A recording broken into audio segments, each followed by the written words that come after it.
Hello everybody, this is Fernando for the latest Ghosts and Spirits Special Edition video. I promised I was going to put some more videos up related to my recent tours. This one I'll first cover with my tour that was just done a couple of weeks back over in San Antonio, involving a purported haunted house that I was able to explore several floors on. Very fun stuff. And then I'm going to do another video, one where I took another tour, this one in Gonzales, Texas, a private tour as well, nighttime, involving the museum slash prison that I visited a couple of months back. So in this case, with this tour, this was in San Antonio, and I'm just like all my other special editions, I'll showcase all the beautiful pictures that I took with regards to the actual tour itself. So the tour is called the Alamo City Ghost Tours. So, yes, like that's the official name of the company. They have two versions of the tours. One is called the Haunted House Tour, and the other one the After Dark Ghost Tour. I myself, I took the one called the Haunted House Tour because in reading the description, it promised that you would go visit an actual home and then go underneath the home, in this case the basement, and then the attic, and then also the middle floor. I love that. I love that stuff, because sometimes some tours out there, they'll state that you'll be able to visit locations, but all you do is really walk around the location, or you don't even ever go inside. This one, though, actually they have an agreement with the home that was used, and then that way you could go inside it specifically, much like the tour that I took in Las Vegas that had me going into various locations inside those locations. That's what I love. That's what I try to seek to make sure I can truly have a really good investigation. So let's go ahead and let's start the pictures here. With regards to this tour, you'll notice that a lot of these are going to be really dark. It's just, again, the nature of these tours. When it comes to the nighttime, my camera again is struggling as much as it can to try to take decent pictures, so my apologies if some of these don't look as clear as possible. But we first started off at an intersection, and there it was me, and then it was a surprising larger number of people than I expected. I think there was probably about 25 to 30 people there. It's good news, bad news type of situation. It's good because you'll get to see more responses live, like if someone is touched by a ghost or if someone hears something.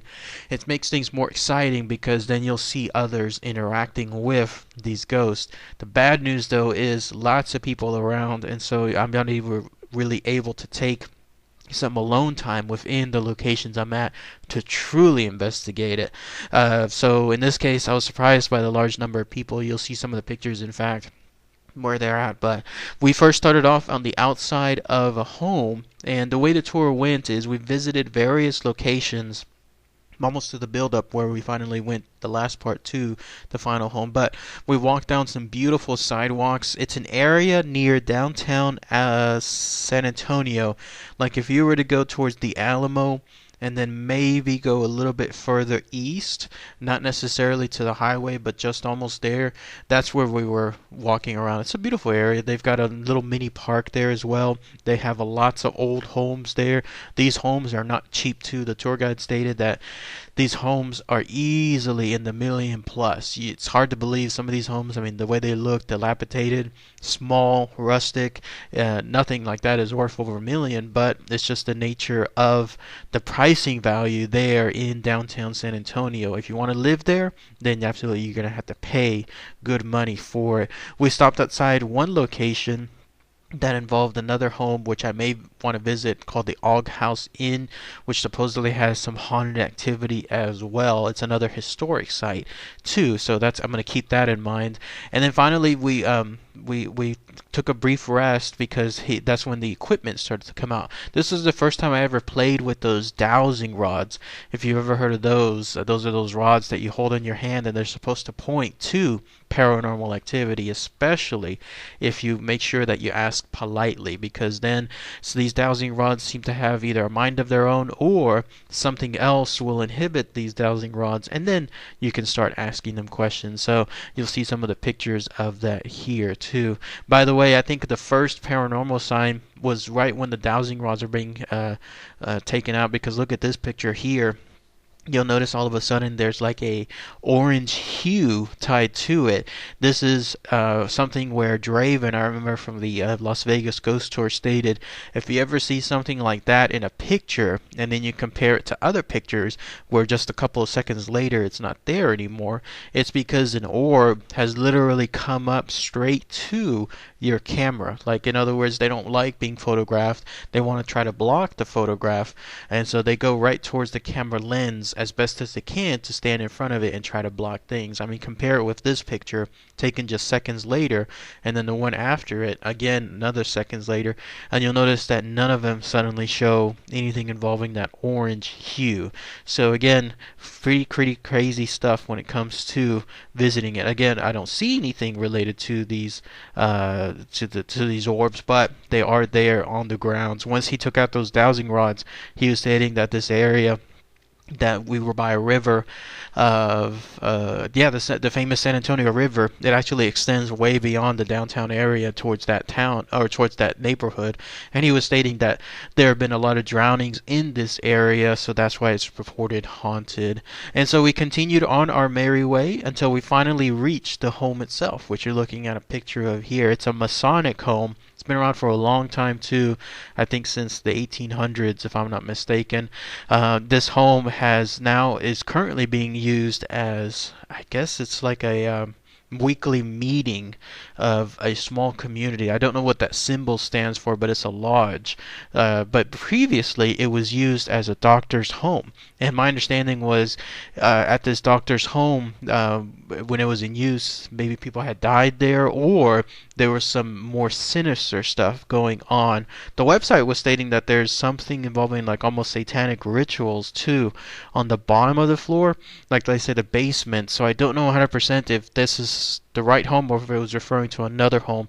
But either way, this was the culmination of the trip. Like, finally, this was the one that everyone was interested in seeing, and it was the one that we were allowed to go inside. So at that point, we were given another piece of equipment, that one involving the EMF readers, so that way if there's another presence nearby, then it'll start blipping and start indicating red lights and then start making a little noise to showcase that something is there.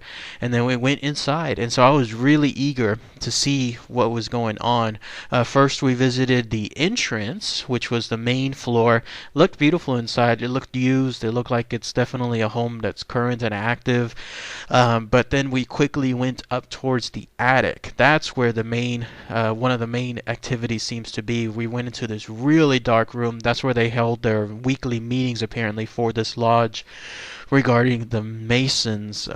I don't know 100% like what that is. I guess it's just something that involves a community or a charter of some sort. And then that's when we were in there. And he was stating that yes, there's a lot of activity that's reported here. A lot of orbs, people being scratched, people being touched. People reported like they see things. I was taking as much pictures as I could. These are the best shots that you can see. Some of them do show like these faint orbs, but it's kind of hard in this case for me to tell 100% if this was truly orbs or dust. This is an old home again. This is a home that has a lot of dust circulating throughout it. A lot of these pictures now are because other ones that I've deleted clearly show dust circulating, and then only the ones that remained were like the ones that contained something, like more along the lines of orbs, more along the lines of streaks, if you will. So those are the ones that I thought presented the best evidence. Can't quite 100% state that it is truly ghost activity, and I think it may also be because, again, there were so many people there, which is a hindrance when it comes to finding ghosts. Ghosts do not like a large group of people around. You're much better off if you're by yourself or in a small group of people rather than, let's say, 30 people all huddled within a small room. So it's up to you. If you see something there that stands out, let me know. Post those comments. That'd be really good to hear with regards to something that looks strange, that looks curious. I reviewed them, and the ones I deleted I thought didn't have anything. So these are the ones that have the best evidence. Then we went towards the bottom floor. This is the one though that has the most activity of all. This is the stuff that really creeps people out. You can hear things there. You can hear scratchings. You can hear things being knocked on. You can also see things down there too, not just orbs, not just streaks, but masses apparently. This is the basement area that we went to specifically, where I believe again involved having satanic rituals there within that location. And we went straight to the room that has this alleged activity. I took a bunch of pictures again, as much as I could, to try to see if anything could stand out. At certain points, this was the part of the tour there where we were finally able to just investigate on our own. We spent probably about a good 30 minutes in this area. And eventually, with all the people getting tired and moving on to other areas, I was able to stay alone in this room and in this bottom floor, this basement floor, because there's multiple rooms in the basement floor too. And so I was able to try to see if I could hear, see, feel anything, but no, nothing really stood out. It's one of those situations, I guess I don't have it again when it comes to being able to have paranormal activity around me. But the closest was this. You're looking at this light bulb here. This light bulb was off throughout the entire event. We were basically just being illuminated by our own cameras, flashes, flashlights as well. Some people have flashlights. So otherwise it would be pretty dark within the room. But this light bulb turned on, flickered by itself multiple times, like when I was in the room, and there was, I think, one or two other people within the room as well. So that definitely stood out. Like, that was something where we all looked at each other and we were thinking, is anybody playing with the light bulb? No, there was nobody by the switch, nobody that we could know of. Like, in terms of another switch, maybe in another area, that wouldn't make much sense though. Like, why would there be a switch for this room in a completely different room at the same time as someone was playing pranks? So this definitely stood out. This light bulb turning on, not like on, but flickering on, like quarter of a second at most, and flickering multiple times, almost like something was trying to communicate with us, and then that was it. It would turn back off. But otherwise, that's the closest that I had to any paranormal activity. This other pictures stood out here. More information, it looks like, with regards to an orb, trying to get up close and personal to my camera. You'll notice that throughout the other pictures, there's not this glossy feel, this orange hue again, but here in this case, it's front and center with regards to these pictures. And then I was able to spend a good time there, so probably about maybe 10-15 minutes by myself, and overall 30 minutes here on the bottom floor. So it was a good time. It was pretty fun.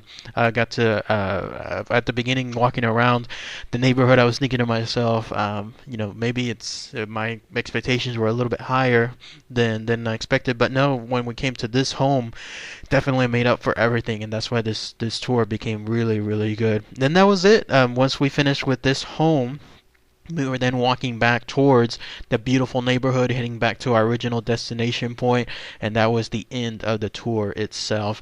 So otherwise, it was a pretty good tour. I mean, I got to hear some good history about the homes surrounding the neighborhood. I got to see some places, at least from the outside at first. Then I got to have one of those dowsing rods, two of them. That was pretty fun too, because as I was walking through the neighborhood, I'm still not truly, like, I'm there, but I'm not there when it comes to a believer in the dowsing rods, because while I was walking around, I would stick my hand out and I would just leave it there, arm outstretched, try to keep it as still as possible.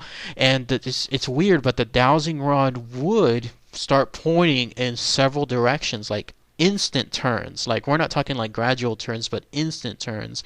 And so it was pretty interesting to run across that, I must say, when it comes to these dowsing rods. Haven't experienced something like that before. Not in this case, it's not like I suddenly saw a ghost like where it was pointing to, but it made me wonder what was suddenly making this thing turn towards wherever it was. So pretty interesting stuff. And then finally we went to that Masonic Home and then got to be on the inside. So highly recommend Alamo City Ghost Tours if you have a chance. You're in San Antonio. I think they do these not nightly, but most nights when it comes to the average week. So if you wanted to have something fun, especially do with the family, you can do so there. I think this is also the area, this new neighborhood is something that's less than a year old. Previously, they were doing a lot of tours in the actual Alamo area, but just like with popularity, other tours started hounding on that area too, and so they decided to move to this ancient neighborhood to try to find something new for their tours, and I applaud them for that because I think it did make a difference when it came to exploring this quiet neighborhood rather than the hustle and bustle of the Alamo area. So, all right, everybody, thanks again as always. Take care.